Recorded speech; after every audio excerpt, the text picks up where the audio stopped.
uh, Jesus is calling us in a very different way. Okay? He invites us to follow Him. And we can't have double minds in following Him. We can't have double minds. In the sense, He should be your sole focus in your life. He should be your lover. He should be your everything. You can't have a percentage of Him. 10% Jesus and 10% or 90% world. Or 90% Jesus and 10% world. No. So it's not only for priests and nuns this calling. Even for you all, everyone, those who are in marriage, also Jesus calls us. He calls us to have a radical detachment. Radical detachment. So it's not like in Buddhism where we find everything is in vain. So there is no meaning in this world. So it's all vanity. Oh, vanity, vanity, and vanity. No, it's not that in that way. We are called because we are not considering everything is vanity. Rather, we try to have the true meaning in the person of Jesus. Always remember, our religion is a relationship. What? Louder? Relationship. It's a relationship with Him. It's not a principle or a way of life. No, it's a relationship. My Jesus is my all. In the Psalm number 16, in the Psalm number 16, it's beautifully said, He is my lover, He is my husband, kind of thing. And when I hold His right hand, I have nothing to worry, because He is my everything. So in following Him, you can't have your own personal schedule. My dear friends, it's always remember that you respond to Him, even in your marriage. Even how many of you are married? Married? Just raise your hands and see. No. Okay. Fine. So you respond. You gave your consent to your spouse in the presence of the Lord. In the presence of the Lord. So even in marriage, even in priestly life, we are accountable to Him alone. Because what God joins, men must not divide. You are given in marriage because it's a heavenly plan. Before we find it in John chapter 21, verse 15, we find Peter was given the church. The way Peter was given the church, right? The question, the church represents the sheep. Okay? Sheep, and Peter is the shepherd. So normally, what should Jesus ask? If He wants to give the sheep to the shepherd, what should be his worry? What should be his consideration? He should check whether Peter knows about the sheepfold, all the streams, all the greenery. He should check whether he knows them, then only he can take care of the sheep. But then, Peter is a shepherd or what? He's a fisherman. He's a fisherman. But then Jesus never asked anything regarding sheep, the church, or administration capacity, okay, leadership qualities, nothing. How much he can preach, how he is fluent in languages, nothing. He just asked, Peter, do you love me more than others do? Then feed my lamb. See the question, it's a contradiction in a way. Because the Lord is saying, this is my sheep I'm giving you. This is my sheep. So, if you don't love me, you can't do this mission. Now, first year in your marriage, first day, second day, third day, it's a wow, my husband, my wife, wow, it's so nice, right? Before marriage, it's better. No? Hello? Yeah? Yeah. So all nice, very nice. After the marriage, what will happen? In Sinhala we call pahu pahu wata kohu kohu. And it's something like that. It's not, the thrill is always not the same. The life become very bored, you know. Oh God, terrible. Again, it's life becomes very cumbersome. Terrible, no? But then if you don't respond to him, if you don't receive your husband from his hand, if you don't receive your wife from his hand, your marriage won't last. Okay, because we are in a culture, we will stick to that. But then if you are in abroad or foreign country, I don't feel you now. Okay, I divorce you now. I can't. Come on now, it's all bored. They don't have a culture. They go by the feeling. I don't feel you now. I feel my secretary more than you. So that's it. And simple. So it's not that terrible here, but it's becoming terrible because the divorce rate is getting higher and higher. So it's something like this. Whose bag is this? Whose bag is this? Huh? Okay, fine. Okay, Pute, come, darling, come. Okay, hold this bag. Hold it high. It's okay? Fine, hold it high. Okay, right, fine. You hold the bag now. So after a while, what will happen? Hands will pain. You feel, oh come on, I can't do this. Keep the bag. So it's something like that. Come. Something like that. Because this is his duty to look after the bag. And bag, you look at the bag, oh, come on now, terrible bag. You throw it away. But then it's something like, even in your marriage, in whatever you do, the same thing will happen. Because if you look at the person, if you look at the duty without the Lord, one day you will feel tired of it. But then that's why Jesus asked Peter, do you love me more than others do? Do you love me? Do you love me? At least for life, say yes. That's the question he is asking. Do you love me more than others do? It's all Jesus-centered life. He is my everything. So imagine, okay, Patty, what's your name, darling? Kevin, come. So I love Kevin and he's a very good chap. Okay, fine. Okay, embrace me. Okay. Oh, okay, come on. Okay, fine. So Father Kalana will become his hero. He loves Father Kalana, right? Then I ask, do you love me, Kevin? No. No, you just say, yes, sir, Father, I love you. I love you. So then I ask Kevin, okay, Kevin, this is my bag. I value this bag a lot. This is so precious. So I give this to look after it. Please take care of it. Okay, don't be. Take care of it. Hey, okay, fine. So, won't he feel tired? He will feel tired. But then, he will never throw it away. Why? Because he loves me. He loves me, so it's tiring, hands are paining, but then I can't say no to Father Kalana. Which is not true. That's another story. Okay, Buddha, Ken, please be seated. So, it's always important. It's a radical calling. Radical. We can't have ulterior motives in our vocation. My dear friends, it's a deep kind of a calling. The first one in the gospel comes to Jesus and says, Lord, with lot of enthusiasm. Jesus is super handsome.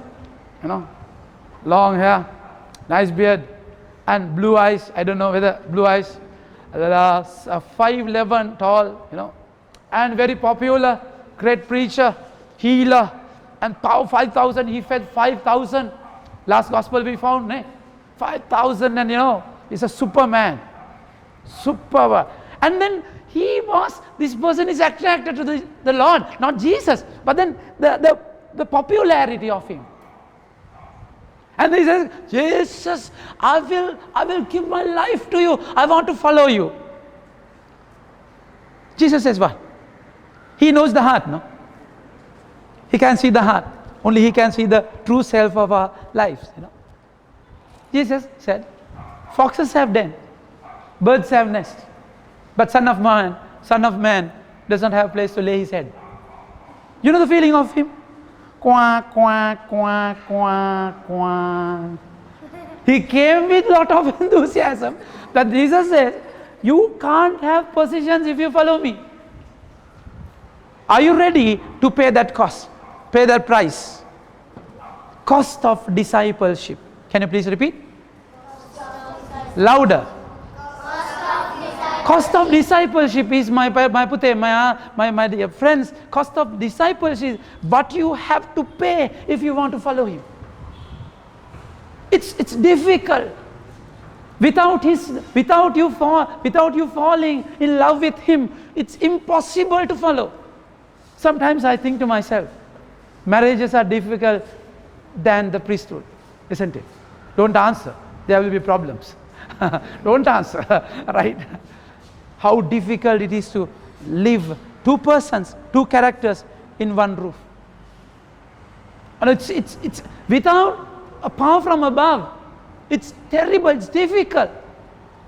So there is a cost in the disciples. Please don't talk. There is a cost in the discipleship. There is a cost. So it's always important that you know why you follow Jesus.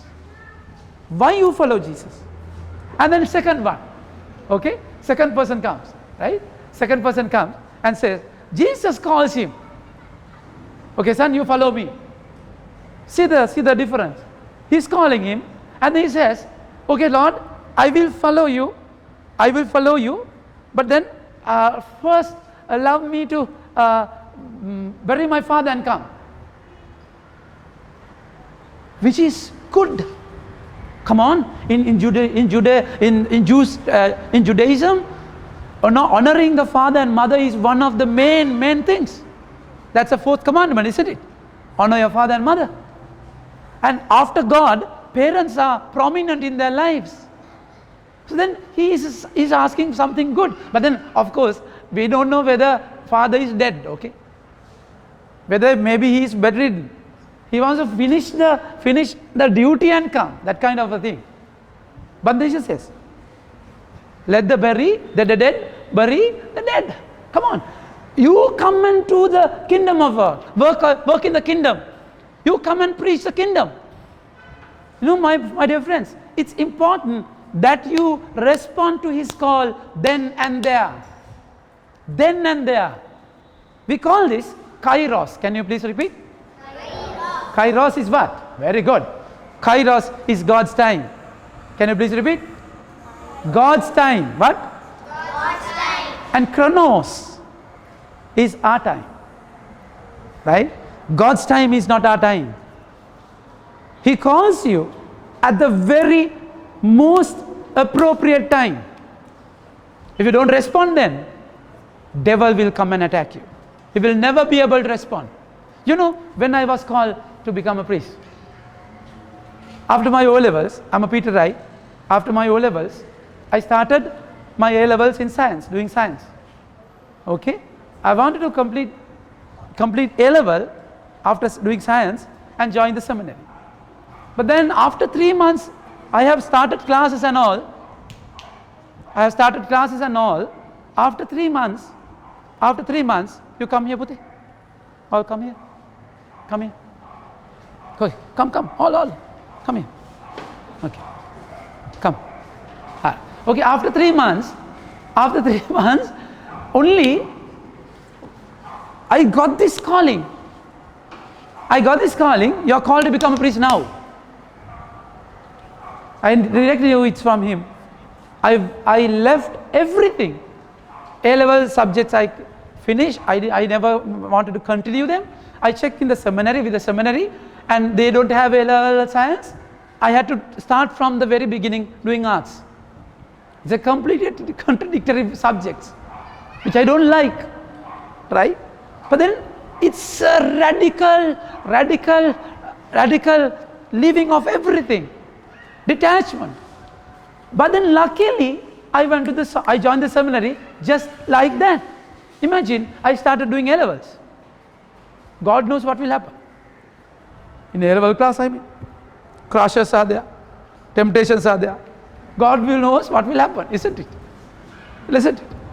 So then and there, I had to respond here. That's kairos. My dear friends, my dear children, Jesus calls you not always to become a priest, but then he calls you.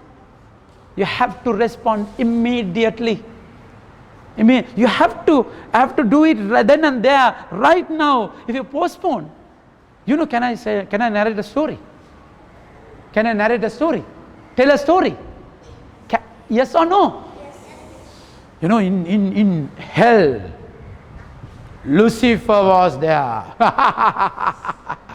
Then all the young devils were there, young talented ones. Lucifer wanted to have a competition, checking all the weapons that they can use to destroy the connection with God in the world. All the weapons. And then all the little young fellows, young chaps, devil chaps, they came. The one came with greed. They want to call greed. Then Lucifer said, this is very common. The weapon called bad thoughts. Okay, this is very common. The weapon called pride. Okay, this is also everyone knows. And the most talented one came with a weapon. Lucifer was very happy. You know the name of the weapon? You know the name of the weapon? It's nothing but postponement. Postponement. You postpone things. Not now, I'll do it later. I'll do it. Shall we say the rosary? Okay, we will. Definitely. Ippa illa. Not now. After the drama. After the drama. Shall we? No, wait. I'll do my homework and come. Okay, after the homework, wait. I'll wash my pots and pans in the kitchen and come. By the time,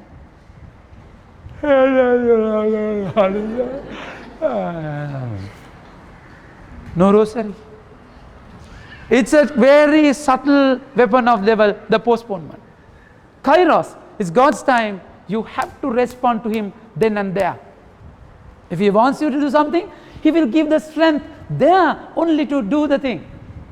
You have to execute it then and there, right there. Postponing will never help. The third one, final one. He comes and says, okay, Lord says, you come and follow me. Then he says, okay, I'll go and bid farewell and come. I just want to say bye to all my people and come. Jesus said, those who keep their hand on the plow and turn back, they are never suited to the kingdom of God. They are not suitable. Because, bidding farewell, sometimes you go back to yourself.